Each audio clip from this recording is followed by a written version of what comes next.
mo kaya para hindi Good morning, ladies and gentlemen. This is the first of the month for March of 2026. This is your Interlife Mason Basketball League, presented by the so-called Boys. I'm your host, the one and only Ludwig Van Magic Man, together with our committee for today, Harlan Ruiz and Jessel Navarta. Our referees for today is referee Marcus Reed and referee Janet Tias.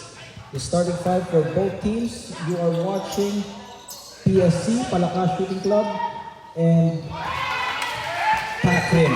For Pakrim, that's their first basket. 3-point shot from Ryan Malones, who drains it for their first points of the ball game.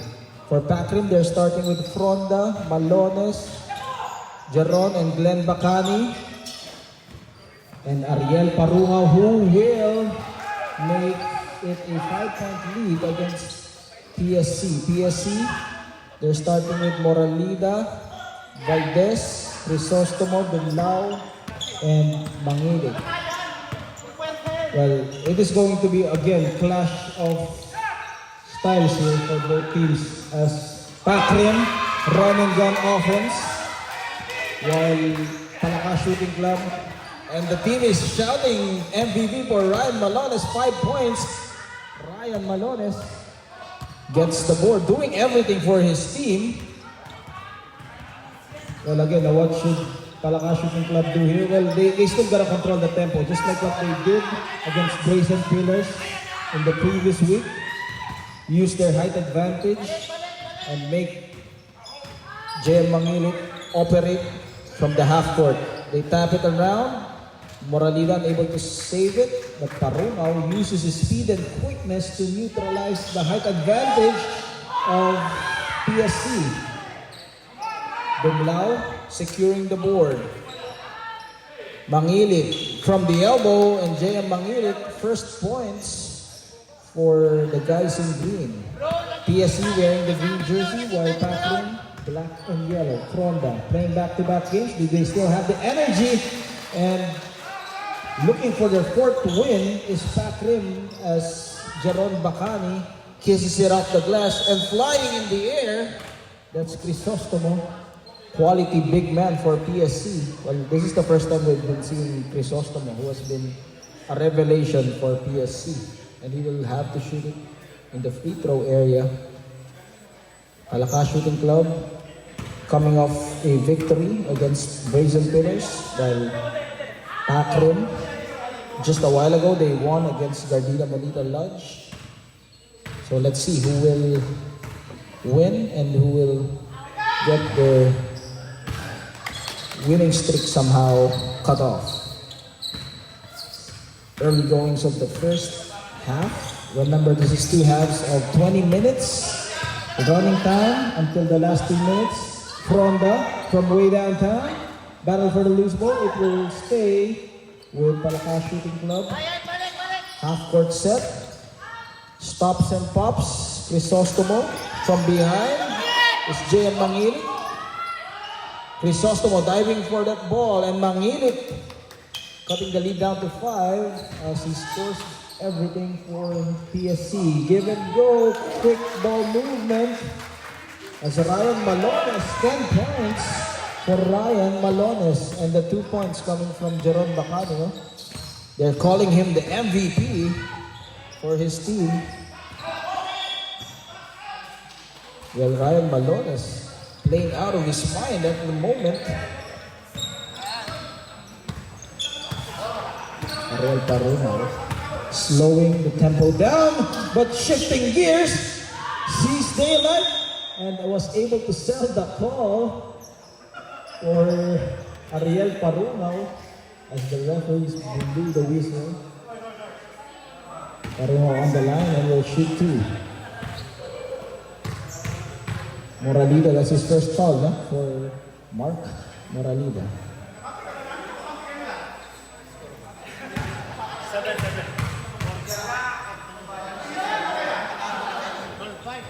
And he makes the basket, making it a 13-5 lead.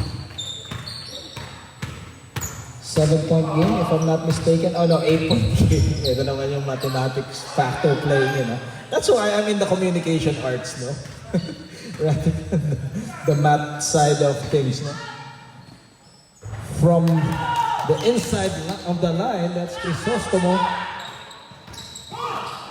And Parulao throws a wild shot. Well, he has to do that because he is playing against twin towers of Crisostomo and Moralida, no? And he got the shooter's bound for JM Mangilit. Well, JM Mangilit can just keep on shooting now. He has 2 rebounders at his helm. 13-9. Parulao. Marquee matchup.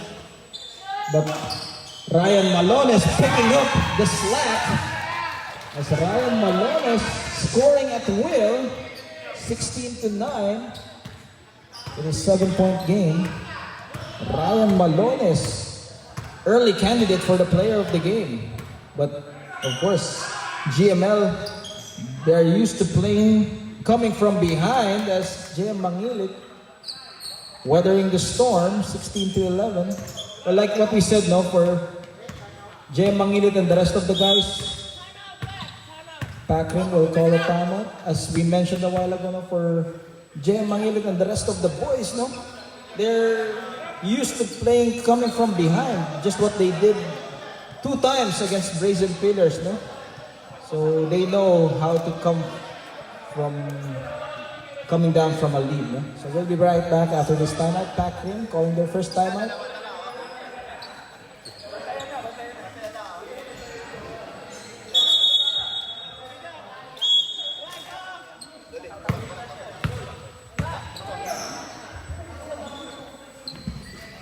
Substitution, brother.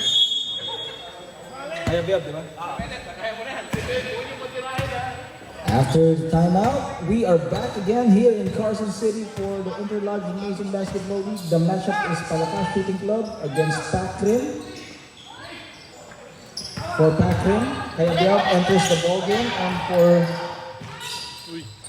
Palakas Shooting Club, Kayabyab enters the ball game, and Mangunay for Pakrin. Here comes Bote, taking matters into his own hands, goes coast to coast. The Kusin, stealing it from behind. And look at the movement without the ball. Jaron Bacani and Glenn. The chemistry, of course, there's no better chemistry than being brothers. No, not only brothers here in Freemasonry, but brothers literally. Because the Bacani brothers are just doing the damage here. They're up by 7, 18-11. JM Mangilit leading his squad. Too strong. Taking care of the loose ball. Glenn. No look pass. Dukusin. And high off the glass is Jerome Bacani, who banks it in 20-11. Well, Jerome Bacani has mastered that shot, no? Bank shot using the board. Soft touch. Good play. Jeron and Dukusin. With a fade away from Mark Moralida, 13-20. Well, that's the game plan here for Palakas Shooting Club. Keep it within reach and try to make a run in the fourth quarter or in the second half. Just like what we did, right? We keep on mentioning, no? That was a brutal loss for Grayson Pillars. No? Of course, yours truly played for the Grayson Pillars. That's why it stinks for me as well. 20-13. That was a painful loss, no? So to speak. And Palakas Shooting Club will call their first timeout. We'll be right back after this timeout.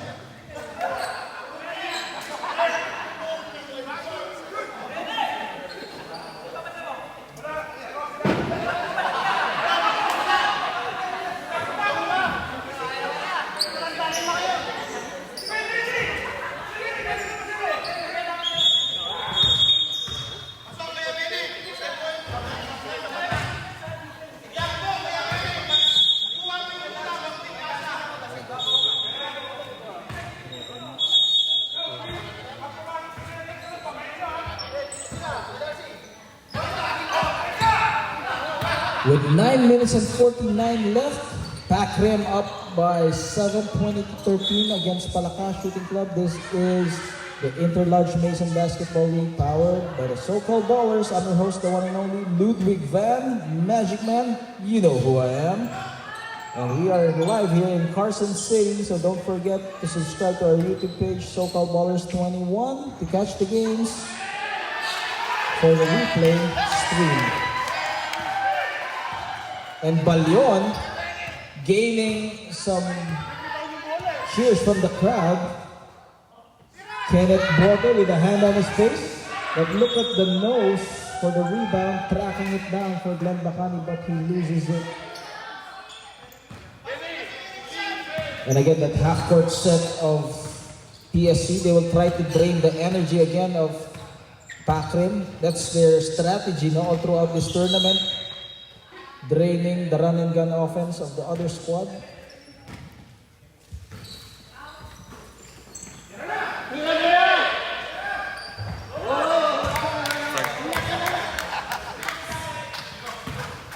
And they cut the lead down to 4, 16-20 for Palakas Shooting Club. Dukusin facilitating, goes for the crossover, finds Bacani, but the defense extending on him. Trying to provide some pressure. Balyon, left wide open. And Balyon, with a delight from the crowd,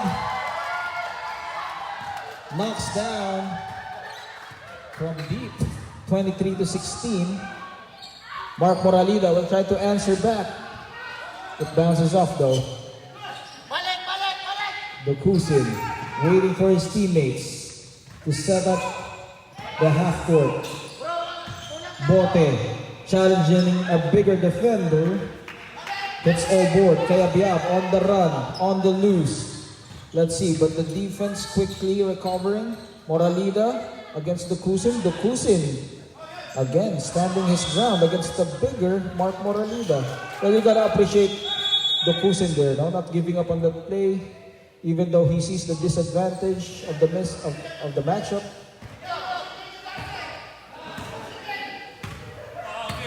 They will slow the tempo for Kenneth Bote. Dukusin at the middle. Balyon thought about it. Back to Bote. Hoists it up and Bote hits front rim.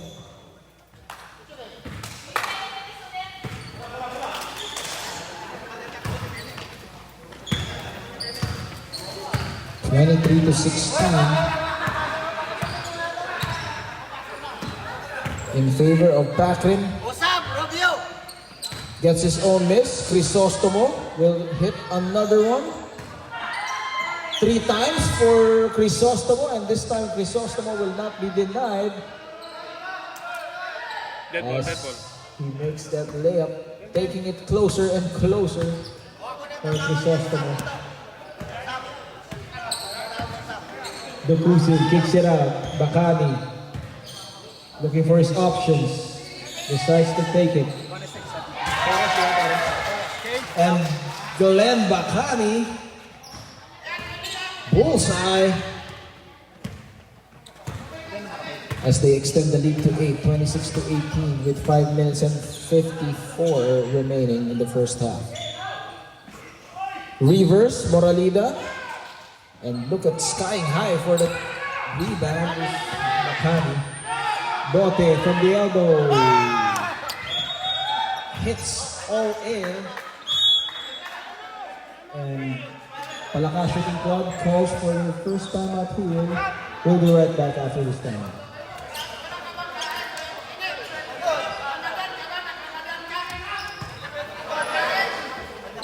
Pasok yan si Rubia, pasok. Para makita natin. Para makita natin.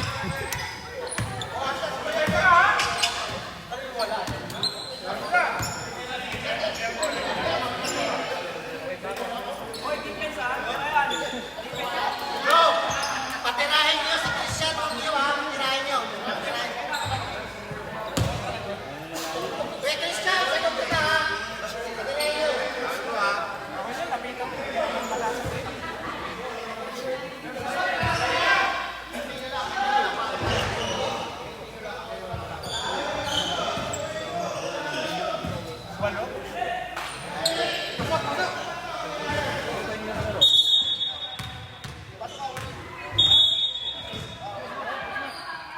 Back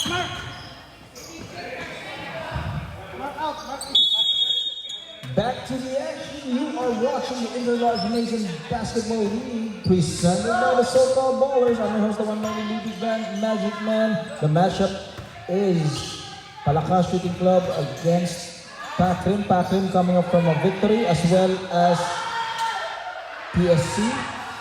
Who will prevail? We shall all find out. And what has happened there in the early goings of the first half? Well, for Pakrin, they're roaring with an 8-point lead, 26-18. But of course, PSC, they have been in this situation way before. And they're used to coming from behind. Bayon, protecting that ball against Torres. Rubio, able to save it. And Rubio will cross that line for Torres. Torres loses it.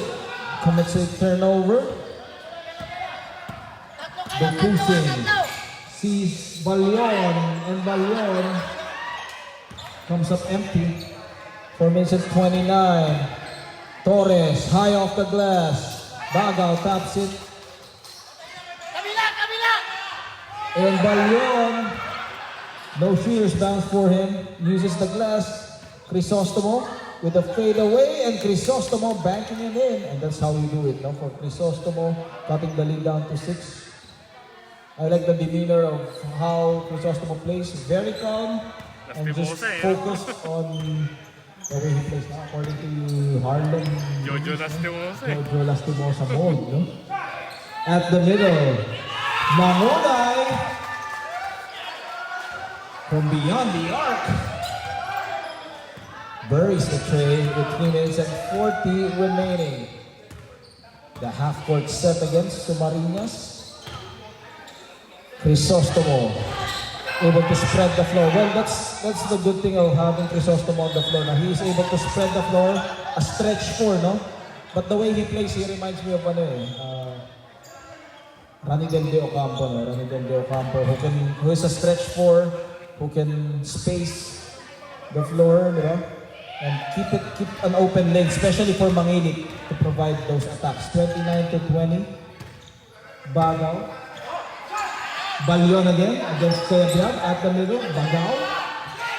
Balyon lets it fly. Too strong. Torres protecting that ball, but Balyon taking care of the steal. Balyon goes all the way to the hole. And Balyon charging his way. And the crowd, he's the crowd favorite, Balyon. What a move from Balyon. Kayabyab. They throw it away, but Kayabyab is there at the middle. Stopping the play. Rubio, wide open. Too strong. Bukusing. Pedal on the metal. Finds Balyon again, Balyon.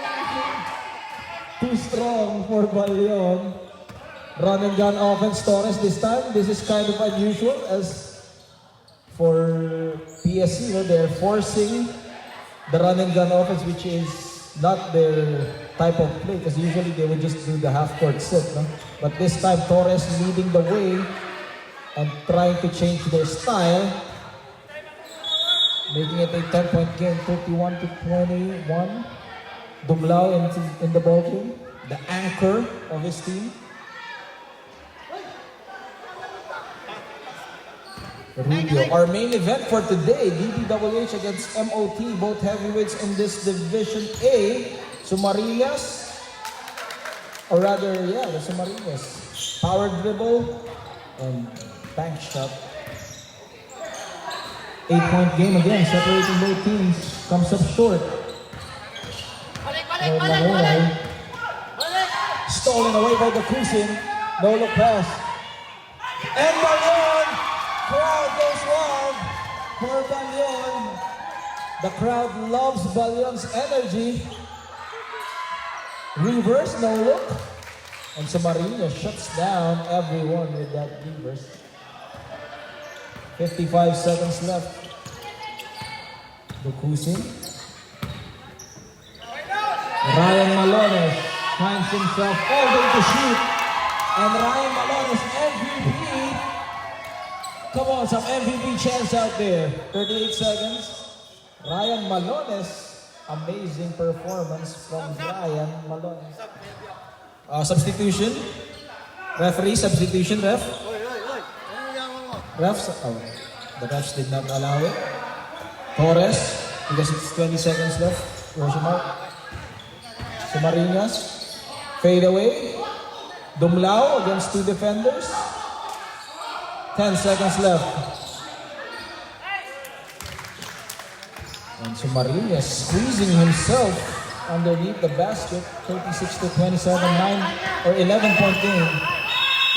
And that ends the first half. Pac Rim up by 9, 36-27 against Palaka Shooting Club. We'll be right back for the second half. This is the Interlarge Nation Basketball League.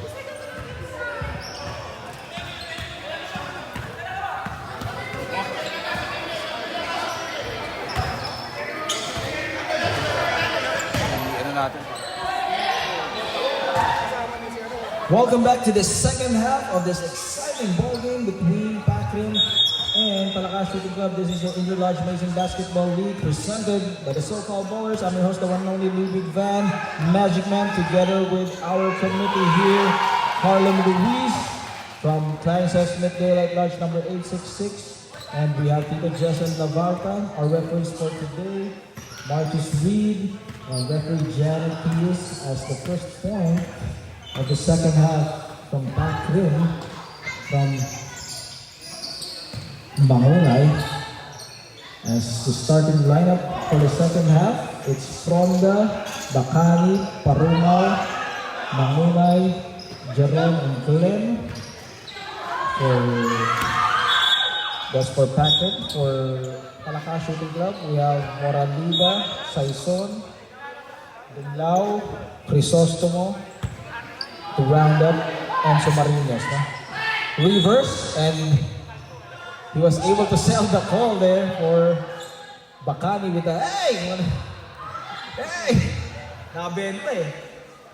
38-27, 11-point game being enjoyed by Pac Rim. And on the line is Glenn Bacani. Minsan nadadaan sa sigaw eh. No? And he misses. Pac Rim, they're having a 3-game winning streak, no? So far. So can they make it a 4-game winning streak? We shall find out. As for Palaka Shooting Club, they're gunning for back-to-back wins. So let's see who will prevail. Saison, they swing that ball around. Sumarinas, squeezing himself, unable to buy a basket.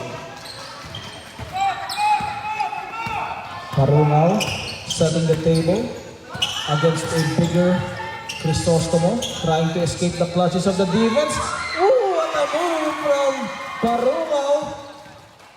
Again, seeing Daylight capitalizes on his speed and quickness. Crisostomo tries to answer back as he misses. And Parunao just playing amazing here. No look pass. Mangunay, too strong.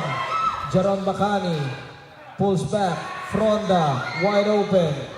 Short. Crisostomo challenging Bacani. Stops and taps. Pulls up. And 29-41. Crisostomo. Basic fundamental basketball, no? For Crisostomo. And that's how you play. Keeping fundamentals, no? Like Tim Duncan. 17 minutes in the first half. Steps on the line for Mangonay. Sumarinas. Inhaling the rebound. Looking for his options. Dumlao. Moralida receives it at the middle. Moralida launches. Unable to get the shooter's bounce, but there for the second serving is Sumarinas, cutting the lead down to 10, 41-31. Parunao. managing the play, orchestrating here. Speeds up the tempo. However, anticipated by Sumarinas. Dumlao on the run. High-low to Mark Moralida. And Moralida 9 points. will not be denied. 8-point lead separating both teams. High-low, Bacani connection. Glenn to Jeron. That is just pure teamwork at its finest. 33 to 43. Dumlao pulls the trigger and Dumlao with the 3. Keeping his team alive here. Mangunay challenging 2 defenders and Mangunay with the runner. And those are big defenders, no fear on him that time. Crisostomo comes up short. Mangunay again, charging his way, goes hard to the basket. Dumlao again will try his luck. This time he checked. 36 to 45, 11-point game, a comfortable lead from Pakrin. Well, Pakrin, determined to snatch the championship against DPWH, but of course MOT is not far behind, which is going to be an interesting matchup. This is Glenn Bacani, timeout. So go to the referee, ask the referee for the timeout because they are the ones giving the cue. No, I said for the referee, wait for the referee's cue. I told him to go to the referee. No more timeout. No more timeout for Palakas Shooting Club. We'll be right back after this timeout.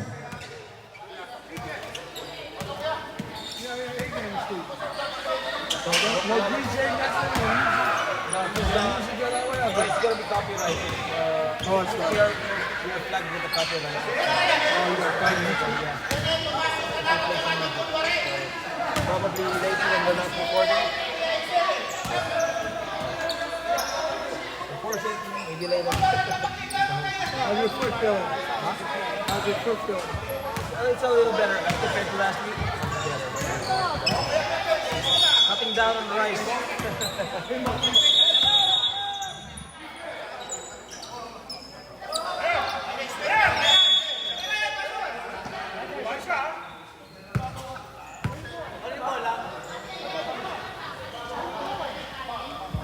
Back to the action. Interlarge Mason Basketball League. Palakas Shooting Club down by 8, 36 to 48 against Pakrin. Sumarinas misses backrim.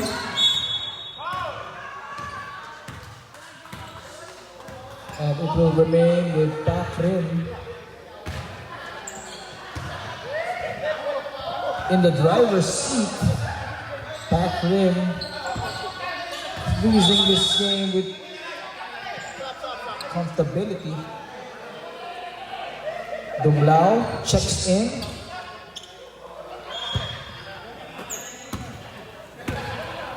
Parungao. Miscommunication with his teammate. Draw pass, Torres. Throws it. Ryan Malones will be fouled as he was fouled hard by Mark Moralida. 48 to 36 is our score. 11 minutes and 20 remaining. One-on-one, and look at the speed of Parungao. Smoking his defender, but unfortunately it was a turnover and it will go back to Pakrin.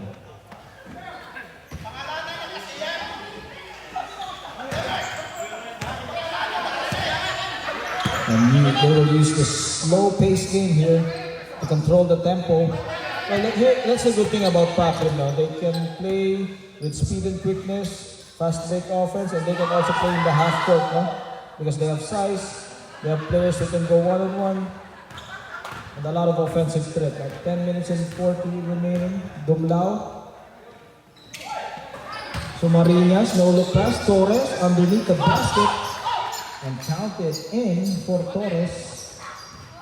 48-38, 10-point game. Bote hits a dry wall there, 10 hits and 18. Torres with a steady defense.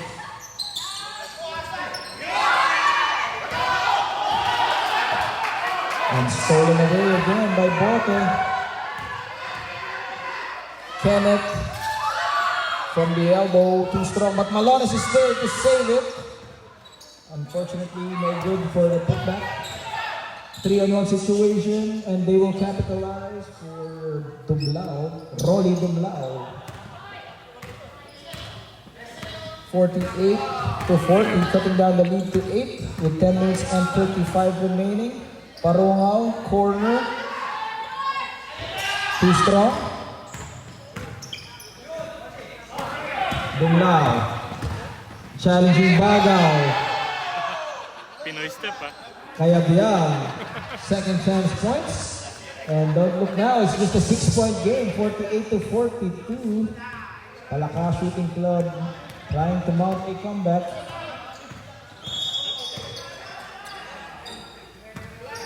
And Pac-Rim will call a timeout. They need to talk things over here as PSC making a mini run. We'll be right back after this timeout.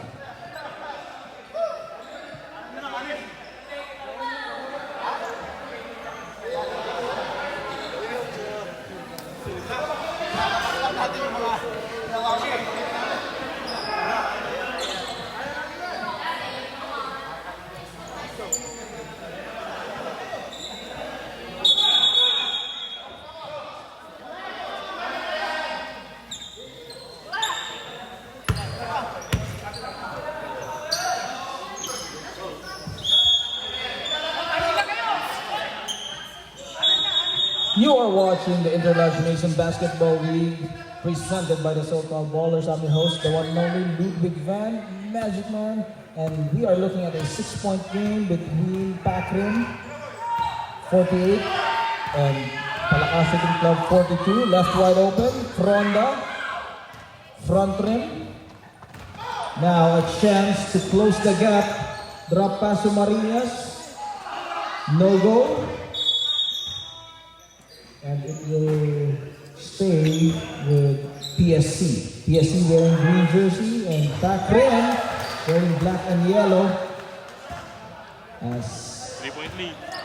we are looking now at a single possession ball game as the three was drained by PSC.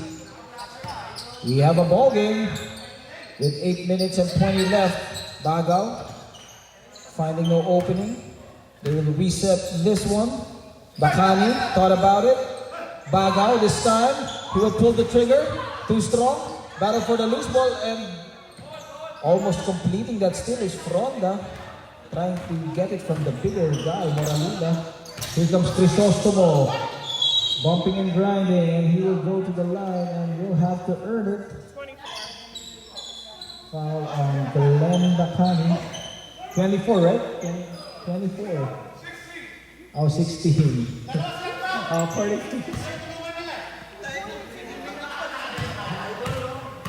Crisostomo.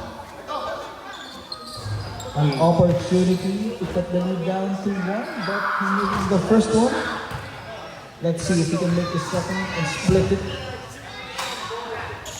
He misses both.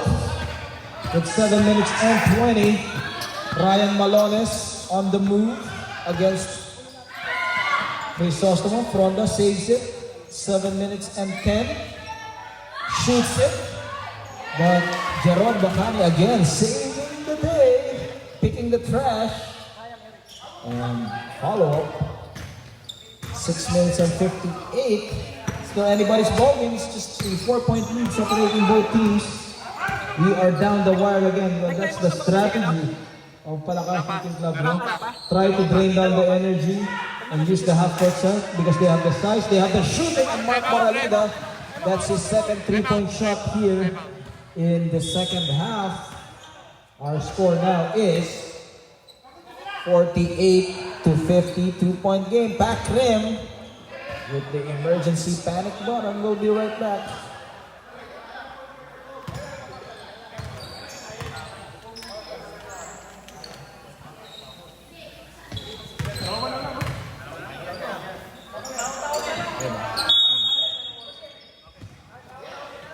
Ang bilis nito.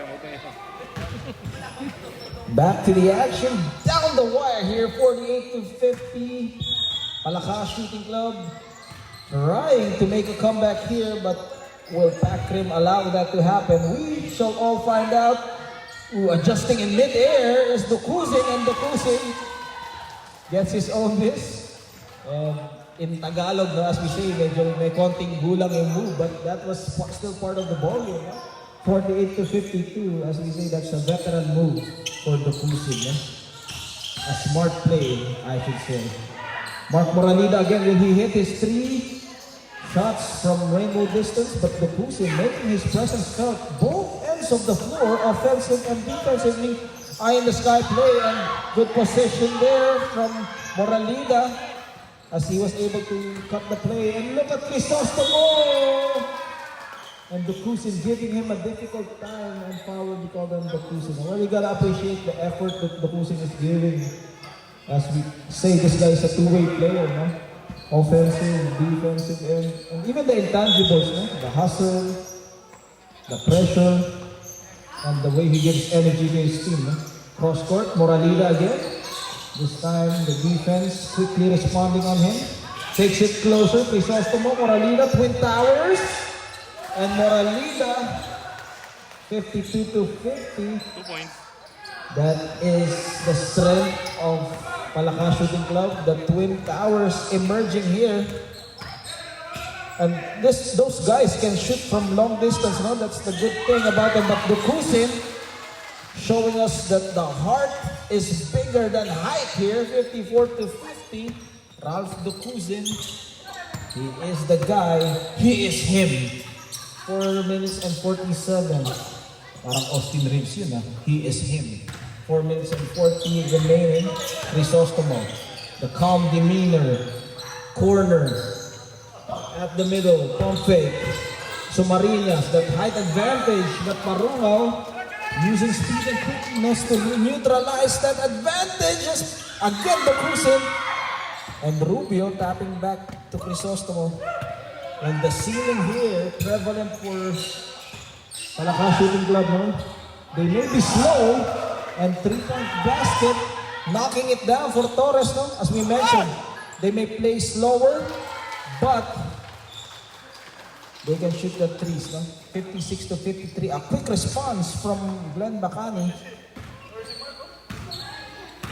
With 3 minutes and 55, wait for the referee's key. Torres was able to hit from way deep. From the parking lot, Moralida To the parking lot. exerting too much effort on that one. Let's see if he has still some fuel left on his tank with 3 minutes and 34. This is still anybody's ball game. It's just 3-point lead. The question is, who wants it more? Parungaw. Will they snap the 3-game winning streak of Pac Rim? Or will Pac Rim emerge with a 4-game winning streak? And Crisostomo with the violation. Substitution ref as Benlao enters the ball game to provide some steady presence for Rubio. 3 minutes and 4. Pac Rim. Are they in trouble? Well, mostly Pac Rim during their previous games, they're always up by double digits in the second half, only against DPWH. But this is the second time that they are somehow having a difficult time breaking away from their opponent. Well, Palakas Shooting Club doing a great job using their height advantage, but Malones gets his own miss, resiliency, but Mark Moralida prevailing on that play as he grabs the board. Torres, they share that ball around. Back to Moralida. Moralida, all day to shoot. Comes up short, but he was wide open. Good look from Moralida, however, unable to drain it. So it's still a 3-point lead, no? They need to convert here for Pac Rim, but for PSE, they want a stop. So let's see as we go down to the twilight zone of our game. So this is the last few minutes. And Parungaw, no look pass, quick ball movement. And Glenn Bacani is down with the cramps. As the referee stops the time with 1 minute and 48.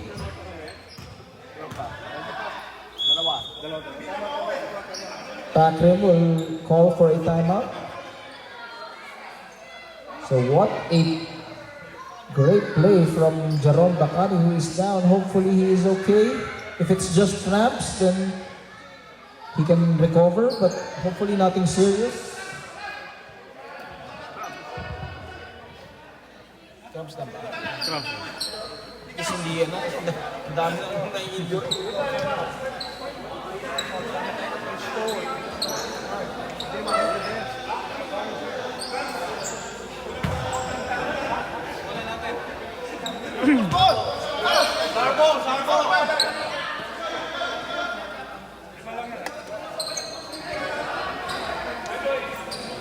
After the timeout, we are back in the ball game. Down on the floor is Jerome Bacani. Let's see if they can exploit that one. But the rebounding continues here for Palakas Shooting Club. Too strong this time for Mark Moronida. A while ago, it was short this time. He adjusted it, but this time it's too strong. Huh? Well, this is crucial possession here for Pakrim. They need to convert here and try to give themselves a cushion. And for Palakas Shooting Club, they need to have some sense of urgency, try to create a turnover or try to force them to a turnover rather. 1 minute and 17, and indeed, Saison using his left hand, and it's just down to a 3-point game. Pakrim are they in trouble as Jerome Bacani is down on the floor, their savior, so to speak. But of course, they still have some firepower. Parungaw, we all know this guy can create for his teammates, and he can also make his own shot. So let's see, with 56 seconds left.